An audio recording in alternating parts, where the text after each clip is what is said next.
കേരളത്തിൻ്റെ 600 കിലോമീറ്റർ തീരദേശം, 2 അന്താരാഷ്ട്ര തുറമുഖങ്ങൾ, ഒരു container transhipment terminal, 17 non major തുറമുഖങ്ങൾ, മറ്റനേകം ജലസ്രോതസ്സുകൾ തുടങ്ങിയ സാധ്യതകൾ സംയോജിപ്പിച്ച് 5 വർഷത്തിനുള്ളിൽ കേരളത്തെ ലോക മാരിടൈം ഭൂപടത്തിൽ വൻ ശക്തിയായി ഉയർത്തുന്നതിനുള്ള പദ്ധതിയായ മിഷൻ സമുദ്ര നടപ്പിലാക്കും.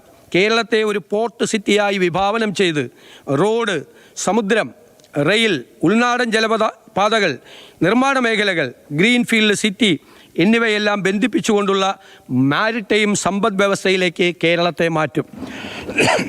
വിഴിഞ്ഞം ട്രാൻസ്ഷിപ്മെൻറ്റ് ടെർമിനലിനെ രാജ്യത്തിൻ്റെ വിവിധ ഭാഗങ്ങളുമായി ബന്ധിപ്പിക്കുന്നതിനും ഗതാഗത ബന്ധം മെച്ചപ്പെടുത്തുന്നതിനുമായി ബാലരാമപുരം വിഴിഞ്ഞം ഭൂഗർഭ റെയിൽ, വിഴിഞ്ഞം നാവായിക്കുളം ഔട്ടർ റിംഗ് റോഡ് എന്നീ പദ്ധതികൾക്കായുള്ള സ്ഥലമേറ്റെടുക്കലും നിർമ്മാണ പ്രവർത്തനങ്ങളും വേഗത്തിൽ നടപ്പിലാക്കും. വിഴിഞ്ഞം, കൊച്ചി തുറമുഖങ്ങൾക്ക് ചുറ്റും നിർമ്മാണ മേഖലകൾ, സ്റ്റഫിംഗ് സെൻ്ററുകൾ, ഡ്രൈ പോർട്ട് എന്നിവ ആരംഭിക്കും.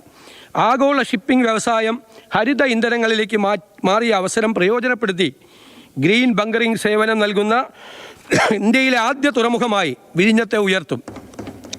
മദർഷിപ്പ് നിർമ്മാണം, അവയുടെ അറ്റകുറ്റപ്പണി എന്നിവ ലക്ഷ്യമാക്കി കപ്പൽ നിർമ്മാണ കേന്ദ്രം സ്ഥാപിക്കും.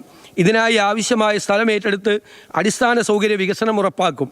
ഇത്തരത്തിലുണ്ടാകുന്ന തൊഴിലവസരങ്ങളിൽ തീരപ്രദേശത്ത് ജീവിക്കുന്ന സാധാരണക്കാർക്ക് സംവരണം നൽകും.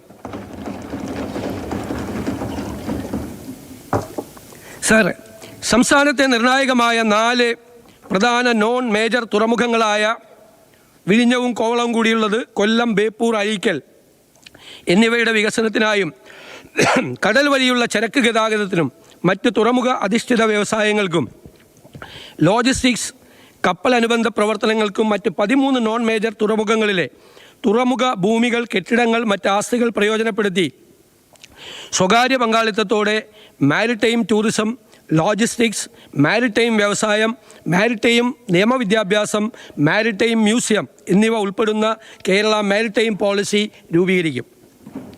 വൻകിട ചെറുകിട തുറമുഖങ്ങളെ ബന്ധിപ്പിച്ച് ഘട്ടം ഘട്ടമായി ജലഗതാഗത സംവിധാനം വികസിപ്പിക്കും. ആദ്യഘട്ടത്തിൽ കാര്യക്ഷമമായ ചരക്ക് ഗതാഗതം, തുടർന്ന് യാത്രാസേവനങ്ങൾ, അവസാന ഘട്ടത്തിൽ ജലാശയങ്ങളെ ബന്ധിപ്പിച്ച ഏകീകൃത നെറ്റ്വർക്ക് എന്നിവ സ്ഥാപിക്കും. പോർട്ട് സിറ്റി ഉൾപ്പെടുന്ന മിഷൻ സമുദ്ര പദ്ധതിക്കായി 400 കോടി രൂപ വകയിരുത്തുന്നു.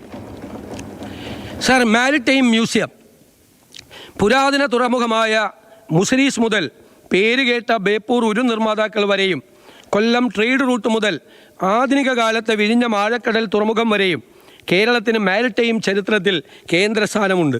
ഈ പൈതൃകം സംരക്ഷിക്കുന്നതിനും പരിപോഷിപ്പിക്കുന്നതിനും ജനങ്ങൾക്ക് ഇതേക്കുറിച്ച് അറിവ് നൽകുന്നതിനുമായി കേരളത്തിൻ്റെ സമുദ്രയാത്രാ ചരിത്രം, കപ്പൽ നിർമ്മാണ പാരമ്പര്യം, വാണിജ്യ പൈതൃകം, കടൽ മേഖല ജീവിത സംസ്കാരം എന്നിവയെ ഒരുമിപ്പിക്കുന്ന ഒരു അന്തർദേശീയ മാരിടൈം മ്യൂസിയം സ്ഥാപിക്കും.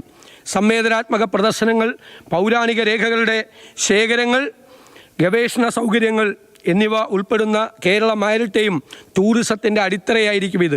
കേരളത്തെ മുൻനിര ഇക്കോണമിയും മാരിടൈം ലോജിസ്റ്റിക്സ് ഹബ്ബുമായി ആക്കി മാറ്റുന്നതിനുള്ള സർക്കാരിൻ്റെ ലക്ഷ്യത്തിന് നിദർശനമായിരിക്കും ഈ മ്യൂസിയം. ഇതിനായി 50 കോടി രൂപ വകയിരുത്തുന്നു. Southern Kerala economic corridor and rare earth and critical mineral corridor.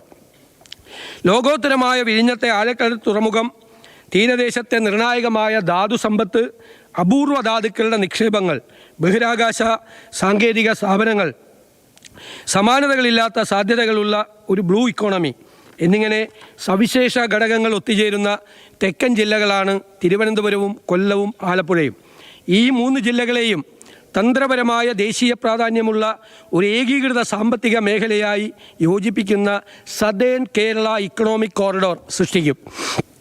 Thiruvananthapuram മേഖല 1 കേരളത്തിൻ്റെ നോളജ് ആൻഡ് സ്പേസ് ടെക്നോളജി ഹബ്ബായും, കൊല്ലം മേഖല 2 ധാതു സംസ്കരണത്തിൻ്റെയും അപൂർവ ധാതുക്കളുടെയും കേന്ദ്രമായും, മേഖല 3 ആലപ്പുഴ ഇന്ത്യയുടെ ബ്ലൂ ഇക്കോണമി തലസ്ഥാനമായും മാറും. ഒറ്റപ്പെട്ട പദ്ധതികളിലൂടെയല്ല, സംയോജിത പ്രാദേശിക ക്ലസ്റ്ററുകളിലൂടെയാണ് ആധുനിക സാമ്പത്തിക വളർച്ച കൂടുതലായി സംഭവിക്കുന്നത്.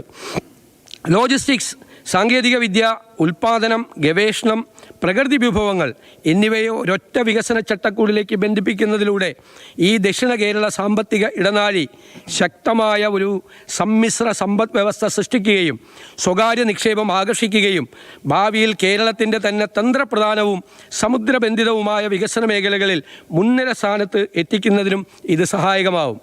ഈ ആശയങ്ങൾ നടപ്പിലാക്കുന്നതിന് ആവശ്യമായ അടിസ്ഥാന സൗകര്യങ്ങൾ, ഭരണപരവും നയപരവുമായ ഇടപെടലുകൾ എന്നിവയെക്കുറിച്ച് പഠിക്കുന്നതിനൊരു വിദഗ്ധ ഏജൻസി വഴി വിശദമായ പ്രോജക്റ്റ് റിപ്പോർട്ട് തയ്യാറാക്കും. Rare earth and critical minerals കോറിഡോറിനായി 100 കോടി രൂപയും സദേൺ കേരള ഇക്കണോമിക് കോറിഡോറിനായി 50 കോടി രൂപയും വകയിരുത്തുന്നു.